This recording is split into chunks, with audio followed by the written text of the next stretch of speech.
So after taking some heat about not having rallies and not doing anything till after the DNC, Donald Trump made a campaign stop in Wilkes-Barre, Pennsylvania today. And while he was speaking, he said something that was, well, for anybody else, moronic. For Donald Trump, a typical Saturday. Um, he said that why are they even having an election? Why are we even voting in November? And now, what was he talking about? Well, he said they do these polls, and he says he's up 93% against Kamala Harris, which isn't true. There's not one poll that shows him up 90 some percent.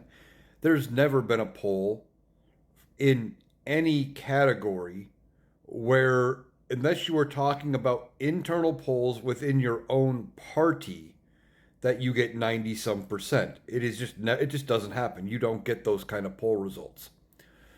So he says he's up 93% against Kamala Harris. He says she's going to be so easy to beat. She's going to be so easy to beat instead of Joe Biden. And he took credit for the debate that where Joe Biden had a bad performance, which ultimately led to him dropping out of the race. He took credit for that. So he thinks they shouldn't even hold the election and just make him president. Really? Well, that's not how that works. And besides, like I said, those polls, wherever he got that 93% number, I'm guessing he made it up because he has to tell himself these things to feel good about himself. Um, it isn't a factual number. So wherever he got that number from, I don't know. But uh, he's saying things like this because he needs to set up the narrative for when he loses. I think he does know that he's going to lose. I think his aides are telling him, you could lose this. It is slipping away from him. Kamala Harris and Tim Walz are gaining momentum and traction in all those swing states. I think some of the red states that were not considered swing states are now in play.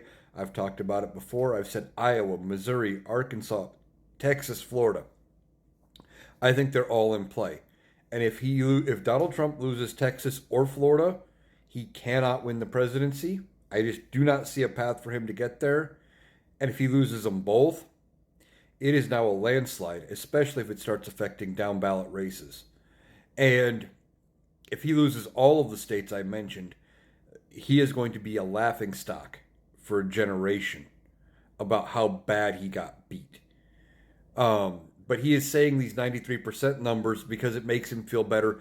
And again, he is trying to set up a narrative for how he can spin it for when he loses. So don't buy into it. Let's just get out, do the work, and make sure he gets beaten and beaten in a landslide.